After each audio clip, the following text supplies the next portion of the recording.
Indian Alto රථයේ ලක්ෂ 30යි. ලංකාවේ හැමෝටම වාහනයක් ගන්න අවස්ථාවක් උදා වේවිද?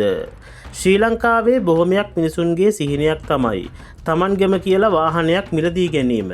නමුත් එම සිහිනය වර්තමානයේදී සිහිනයක්ම පමණක් වී ඇත්තේ වාහනවල මිල ඉතා අධික නිසාය. ඉතින් ශ්‍රී ලංකාවේ ගොඩක් ජනප්‍රියම මෙන්ම බොහොමයක් දෙනෙකුගේ ආස කරන වාහනයක් තමයි ඉන්දියන් ඇල්ටෝ රථය කියන්නේ. ශ්‍රී ලංකාවේ බදු ප්‍රතිපත්ති හේතුවෙන් ඉන්දියා ඇල්ටෝ රථයේද ලංකාවේ අලෙවි කිරීමට කටයුතු යොදා ඇත්තේ ලක්ෂ 45ත් 50ත් අතර මුදලකට බවයි වාර්තා වන්නේ.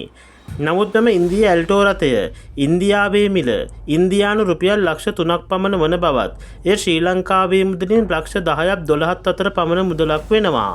ඉතින් අය කරන බදු සහ ගෙන්වීමට යන වියදම් මෙන්ම වාහනයේ අලෙවිකරුවන්ගේ ලාභයද ඇතුළත්ව එම වාහනයේ ලක්ෂ 45ත් 50ත් අතර මුදලකට විකිණීමට කටයුතු යොදා ඇති බවයි වාර්තා වන්නේ. නමුත් බොහෝ අය පවසන්නේ අඩුම තරමේ ඉන්දියා ඇල්ටෝ රථයවත් අඩු බදු මුදලක් අය කර අඩුම ලක්ෂ 30කටවත් රටේ මිනිසුන්ට මිලදී ගැනීමට අවස්ථාවක් රජය උදා කර දිය යුතු බවයි. ඉතින් මෙම රජය මහජනතාවගේ අදහස් වලට ගරු කරන රජයක් වන අතර ඉදිරියේදී සැමගේම වාහන සිහිනය ළඟා කර ගැනීමට හැකියාවක් ලැබේවි යන්න බොහෝ අයගේ මතයයි. ඉතින් ඇල්ටෝ රථයක් මිලදී ගැනීමට ආසාවෙන් හිටපු ඔයත් අඩු මුදලකට ඇල්ටෝ රථයක් දෙනව නම් අනිවාර්යෙන්ම මිලදී ගන්නවාද? කමෙන්ට් එකක් දාගෙන යන්න.